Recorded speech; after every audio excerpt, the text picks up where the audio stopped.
Kuelekea ziara ya rais wa Urusi Vladimir Putin nchini India, Moscow imerejelea pendekezo lake kwa New Delhi kuhusu uzalishaji kamili wa ndege ya kivita ya kizazi cha 5 ya Su-57 chini ya leseni nchini India.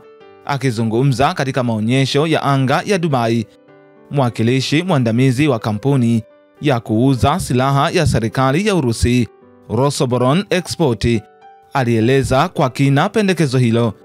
Afisa huyo amesema kuwa Moscow iko tayari sio tu kuisambazia India ndege za Su-57 zilizotengenezwa Urusi, bali pia kuruhusu uzalishaji wa kiwango kikubwa nchini India, ikiwa ni pamoja na kile alichokiita uhamiaji wa teknolojia bila vikwazo vyovyote.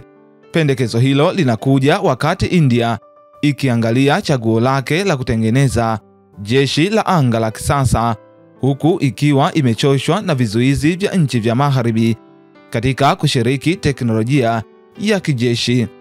Afisa huyo wa Urusi amesisitiza kile Moscow inachokiona kama faida yake: uaminifu, uwazi na kutokuwepo kwa vikwazo vinavyosababisha usumbufu. Mpango uliopendekezwa unafikiria ongezeko la hatua kwa hatua la uzalishaji ndani ya India chini ya leseni.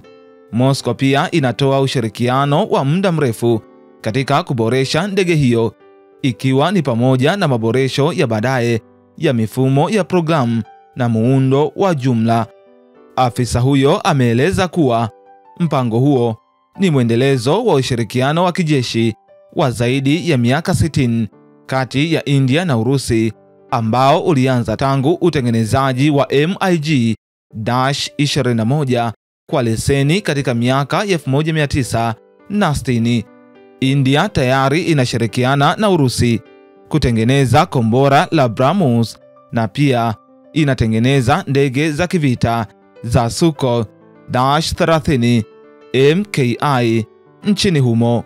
Pendekezo la Su-57 la Urusi lenye ahadi ya uhamishaji kamili wa teknolojia na kinga dhidi ya vikwazo linachukuliwa na wengi kama juhudi za Moscow kuimarisha umuhimu wake katika mustakabali wa ulinzi wa India, hasa wakati ambapo Marekani chini ya Rais Donald Trump inaonekana kuwa mshirika asiyeaminika.